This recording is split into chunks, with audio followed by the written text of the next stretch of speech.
नमस्कार दोस्तों, स्वागत है आपका लैंग्वेज ज्ञान में। और आज फिर हम एक ऑडियो बुक लेके आए हैं। आज है तीर्थंकर 24 तीर्थंकर इस किताब का नाम है और इसकी लेखिका हैं गणिनी प्रमुख आरिका ज्ञानमती जी। और ये पूरा क्रेडिट उन्हीं को जाता है। हम केवल लोगों को जैन धर्म के बारे में जानकारी दे रहे हैं, जिससे काफ़ी लोगों तक पहुंच सके, सभी लोगों को जैन धर्म की जानकारी हो।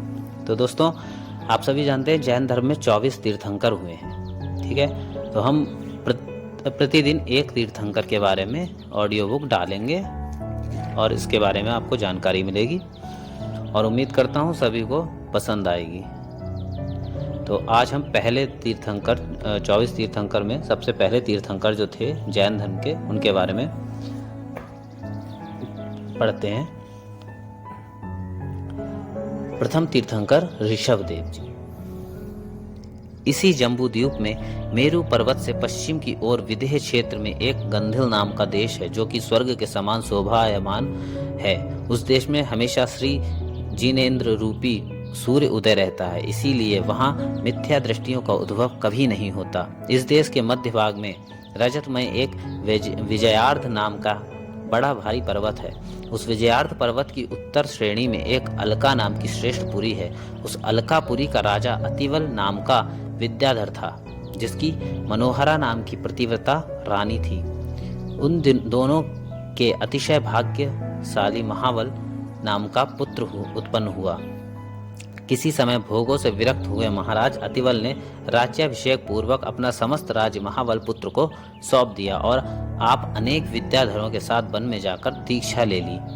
महाबल राजा के स्वयं बुद्धि, महामती, सभिन्मति और शतमती नाम के 4 मंत्री थे, जो महाबुद्धिमान, स्नेही और दीर्घदर्शी थे।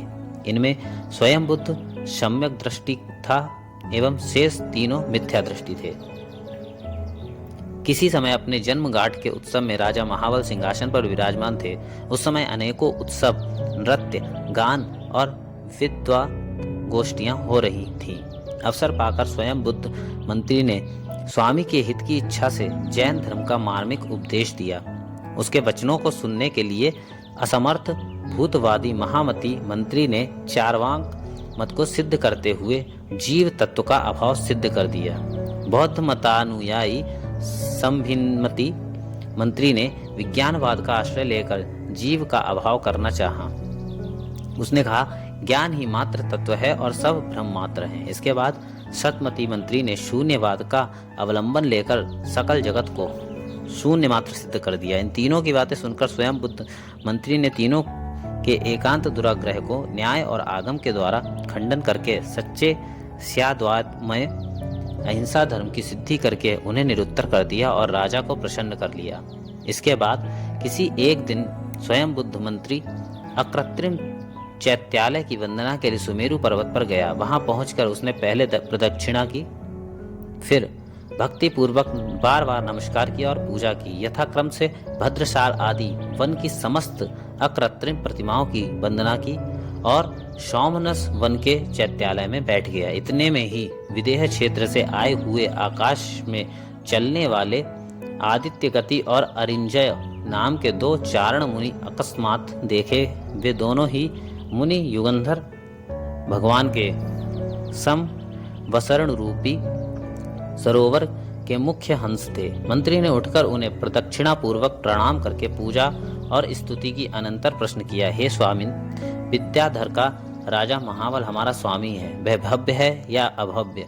मेरे द्वारा सन्मार्ग भी ग्रहण करेगा या नहीं? इस प्रश्न के बाद आदित्य गति नामक अवधि ज्ञानी मुनि कहने लगे, हे भव्य, तुम्हारा स्वामी भव्य ही है। वह तुम्हारे वचनों पर विश्वास करेगा और आज से 10वें भव में जम्बूद्वीप के भरत क्षेत्र में प्रथम तीर्थंकर होगा। इसके पूर्व भव को तुम सुनो। जम्बूद्वीप के मेरु पर्वत से पश्चिम की ओर विदेह क्षेत्र में गंधिला देश में सिंहपुर नगर है। वहाँ के श्री श्रेण राजा की सुंदरी रानी से जयवर्मा और श्रीवर्मा ऐसे 2 पुत्र हुए थे। पिता ने योग्यता और स्नेह के निमित्त से छोटे पुत्र श्रीवर्मा को राज्य दे दिया। तब जयवर्मा विरक्त होकर स्वयं प्रभु गुरु से दीक्षा लेकर तपश्चरण करने लगा और किसी समय आकाश मार्ग में जाते हुए महीधर विद्याधर होने का निदान कर लिया। इतने में ही सर्प के डसने से मरकर तुम्हारा स्वामी महाबल हुआ। आज रात्रि में उसने 2 स्वप्न देखे हैं। तुम जाकर उनका फल कहकर उसके पूर्व भव सुनाओ, उसका कल्याण होने वाला है। गुरु के वचन से मंत्री वहां आकर बोले, राजन, आपने जो स्वप्न देखा है कि तीनों मंत्रियों ने कीचड़ में डाल दिया है और मैंने उठाकर सिंहासन पर बैठाया, सो यह मिथ्यात्व के कुफल से आप निकलकर जिन धर्म में आए हैं। दूसरे स्वप्न में जो आपने अग्नि की ज्वाला छीड़ होते देखी, उसका फल आपकी आयु 1 माह की शेष रही है। आप 10वें भव में तीर्थंकर होंगे इत्यादि सारी बातें मंत्री ने सुना दी। राजा महाबल ने भी अपने पुत्र अतिबल को राज्यभार सौंपकर सिद्धकूट चैत्यालय में जाकर सिद्ध प्रतिमाओं की पूजा करके गुरु की साक्षी पूर्वक जीवन पर्यंत के लिए चतुराहार त्याग कर संलेखना धारण कर ली और धर्म ध्यान पूर्वक मरण करके ऐशान स्वर्ग के श्री प्रभ विमान में ललितांग नाम का उत्तम देव हो गया।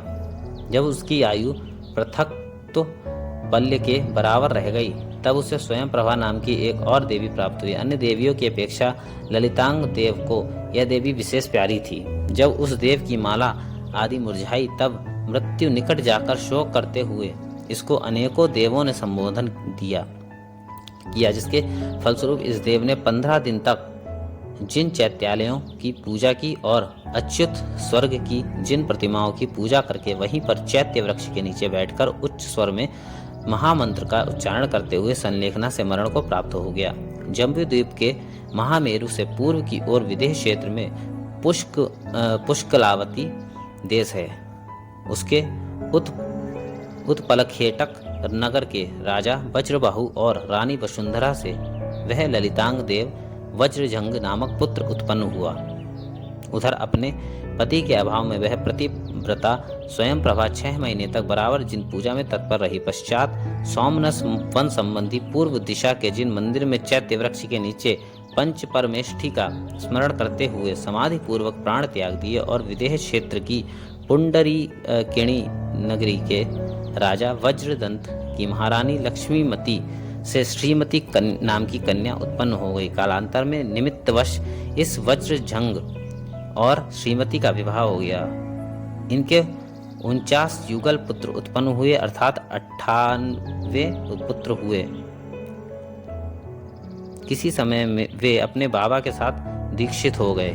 किसी समय श्रीमती के पिता चक्रवर्ती वज्रदंत ने छोटे से पोते पुंडरीक का राज्याभिषेक कर दिया और विरक्त होकर दीक्षा ले ली। उस समय लक्ष्मीमती माता ने अपनी पुत्री और जमाई को बुलाया। ये दोनों वैभव के साथ पुंडरीकिणी नगरी की ओर आ रहे थे। मार्ग में किसी वन में ही पड़ाव डाला। वहां पर आकाश में गमन करने वाले श्रीमान दमधर और सागर सेन मुनि युगल वज्रजंग के पड़ाव में पधारे। उन दोनों ने वन में आहार लेने की प्रतिज्ञा ली थी। वहां वज्रजंग ने श्रीमती के साथ नवधा भक्ति सहित विधिवत आहार दान दिया और पंचाश्चर्य को प्राप्त हुए। अनंततर उन्हें कंचुकी से विदित हुआ कि ये दोनों मुनि हमारे ही अंतिम पुत्र युगल हैं।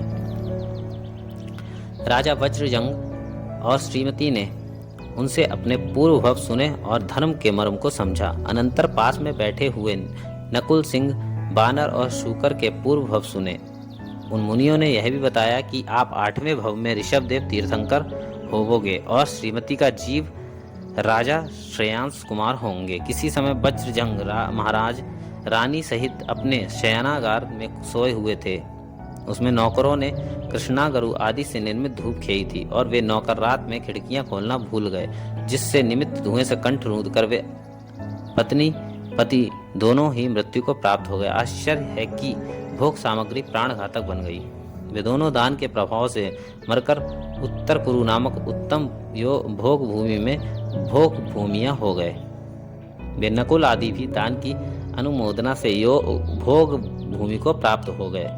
किसी समय 2 चारण मुनि आकाश मार्ग से वहां भोग भूमि में उतरे और इन वज्रजंग आर्य और श्रीमती आर्या को सम्यक दर्शन का उपदेश देने लगे। ज्येष्ठ मुनि बोले, हे आर्य, तुम मुझे स्वयं बुद्ध मंत्री का जीव समझो, मैंने तुम्हें महाबल पर्याय में जैन धर्म ग्रहण कराया था। उन दोनों दंपतियों ने मुनि के प्रसाद से सम्यक दर्शन ग्रहण किया और आयु के अंत में च्युत होकर ईशान स्वर्ग में श्रीधर देव और स्वयं प्रभ नाम के देव हुए। अर्थात श्रीमती का जीव सम्यक के प्रभाव से स्त्री पर्याय छोड़कर देव पद को प्राप्त हो गया। एक दिन श्रीधर देव ने अपने गुरु स्वयं बुद्ध मंत्री के जीव को प्रीतिंकर मुनिराज के संवसरण में जाकर पूछा, भगवान, मेरे महाबल के भव में जो 3 मंत्री थे वे इस समय कहाँ हैं? भगवान ने बताया कि उन तीनों में से महामति और सभिन्नमति ये 2 तो निगोद स्थान को प्राप्त हुए हैं और शतमती नरक गया है। तब श्रीधर देव ने नरक में जाकर शतमती के जीव को संबोधित किया था तथा निगोद के जीवों को संबोधन का सवाल ही नहीं है। जम्बूद्वीप के पूर्व विदेह में महावत्स देश है। उसकी सुसीमा नगरी के सुदृष्टि राजा की सुंदर नंदा रानी से वह श्रीधर देव स्वर्ग से च्युत होकर सुविधि नाम का पुत्र हुआ था। कालांतर में सुविधि की रानी मनोरमा से स्वयं प्रभ देव श्रीमती का जीव जो था स्वर्ग से च्युत होकर केशव नाम का पुत्र हो गया। मतलब वज्रजंग का जीव सुविधि राजा हुआ और श्रीमती का जीव उसका पुत्र हुआ है। कदाचित सुविधि महाराज दैगंबरी शिक्षा लेकर अंत में मरकर अच्युतेंद्र हुए और केशव ने भी निर्ग्रंथ दीक्षा लेकर अच्युत स्वर्ग से में प्रतीन्द्र पद प्राप्त किया। वह अच्युतेंद्र जम्बूद्वीप के पूर्व विदेह में पुष्कलावती देश की पुंडरी किड़ी नगरी में वज्रसेन राजा और श्रीकांता रानी से वज्रनाभि नाम का चक्रवर्ती पुत्र उत्पन्न हुआ। श्रीमती का जीव केशव जो अच्युत स्वर्ग में प्रतीन्द्र हुआ था वह भी वहां से च्युत होकर इसी नगरी में कुबेर दत्त वणिक की अनंतमती पत्नी से धनदेव नाम का पुत्र हुआ। वज्रनाभि के पिता तीर्थंकर थे और वह स्वयं चक्रवर्ती था।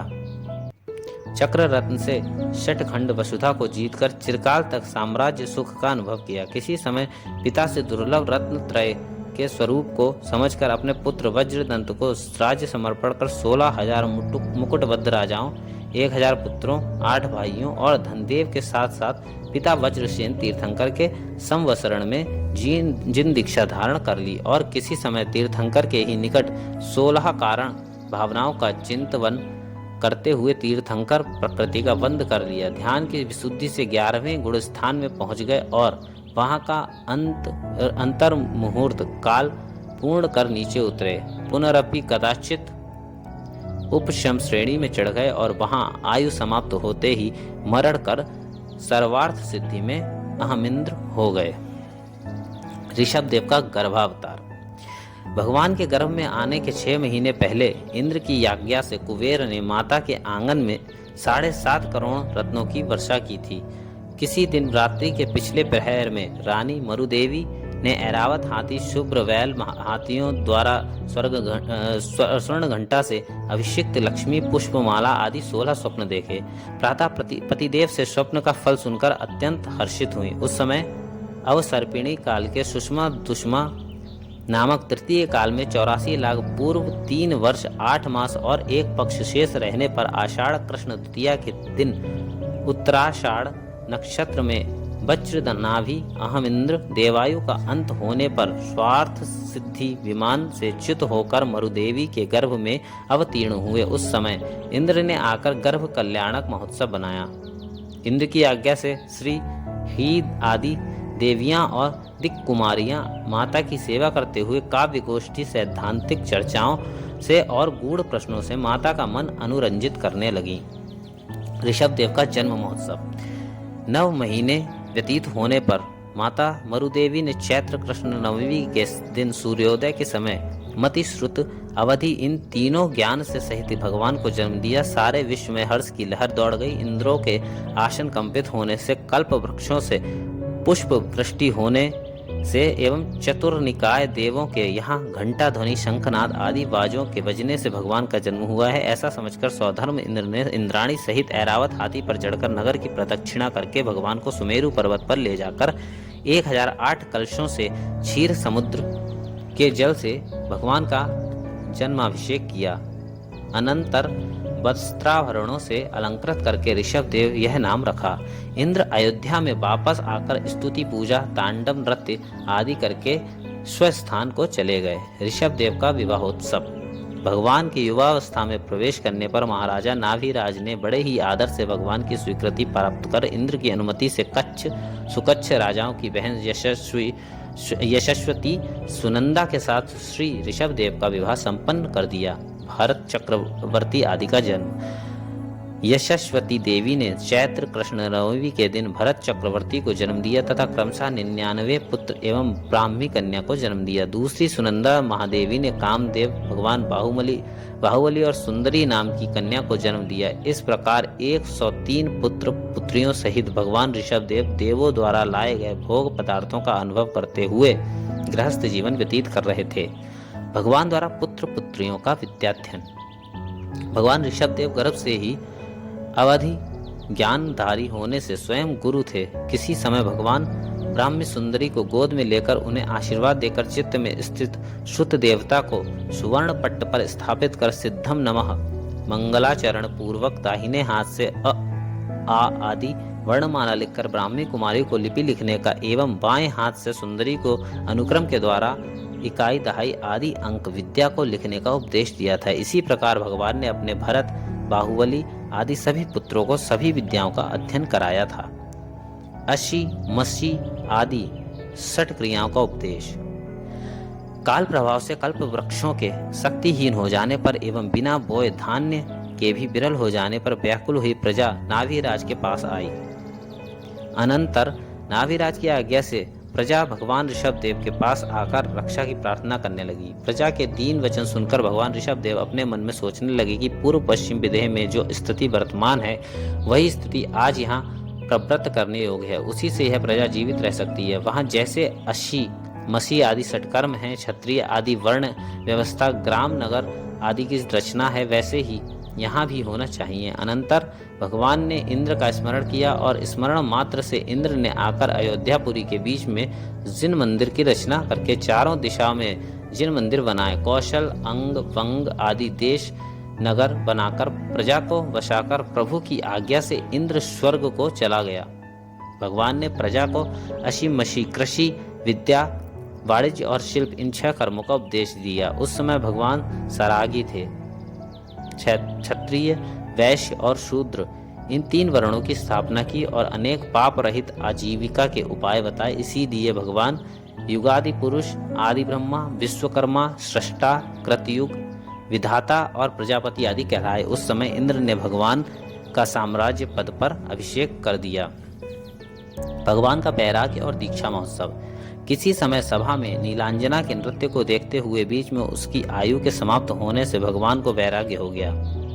भगवान ने भरत का राज्याभिषेक करते हुए इस पृथ्वी को भारत इस नाम से सनाथ किया और बाहुबली को युवराज पद पर स्थापित किया। भगवान महाराज नाभिराज आदि को पूछकर इंद्र द्वारा लाई गई सुदर्शना नामक पालकी पर आरूढ़ होकर सिद्धार्थक वन में पहुंचे और वट वृक्ष के नीचे बैठकर ओम नमः सिद्धेभ्य मंत्र का उच्चारण कर पंचमुष्टि केश लोच करके सर्व परिग्रह रहित मुनि हो गए। उस स्थान की इंद्रों ने पूजा की थी, इसीलिए उसका नाम प्रयाग यह नाम प्रसिद्ध हो गया, अथवा भगवान ने वहां प्रकृष्ट रूप से त्याग किया था, इसीलिए भी उसका नाम प्रयाग हो गया था। उसी समय भगवान ने 6 महीने का योग ले लिया। भगवान के साथ आए हुए 4000 राजाओं ने भी भक्तिवश नग्न मुद्रा धारण कर ली। पाखंड मत की उत्पत्ति। भगवान के साथ दीक्षित हुए राजा लोग 2-3 महीने में ही क्षुधा, तृषा आदि से पीड़ित होकर अपने हाथ से वन के फल आदि ग्रहण करने लगे। इस क्रिया को देख वन देवताओं ने कहा कि मूर्खों, यह दिगंबर वेश सर्वश्रेष्ठ अरहंत चक्रवर्ती आदि के द्वारा धारण करने योग्य है। तुम लोग इस वेश में अनर्गल प्रवृत्ति मत करो। यह सुनकर उन लोगों ने भ्रष्ट हुए तपस्वियों के अनेकों रूप बना लिए। वलकर, चीवर, जटा, दंड आदि धारण करके वे पारिव्राजक आदि बन गए। भगवान ऋषभदेव का पौत्र मरीचि कुमार इनमें अग्रणी गुरु परिव्राजक बन गया। यह मरीचि कुमार आगे चलकर अंतिम तीर्थंकर महावीर हुए हैं। भगवान का आहार ग्रहण। जगत गुरु भगवान 6 महीने बाद आहार को निकले, परंतु चर्या विधि किसी को मालूम न होने से 7 माह 9 दिन और व्यतीत हो गए, अतः 1 वर्ष 39 दिन तक भगवान कुरुजांगल देश के हस्तिनापुर नगर में पहुंचे। भगवान को आते देख राजा श्रेयांश को पूर्व भव का स्मरण हो जाने से राजा सोमप्रभ के साथ श्रेयांश कुमार ने विधिवत पड़गाहन आदि करके नवधावक्ति से भगवान को इक्षुरस का आहार दिया। वह दिन वैशाख शुक्ला तृतीया का था, जो आज भी अक्षय तृतीया के नाम से प्रसिद्ध है। भगवान को केवल ज्ञान की प्राप्ति।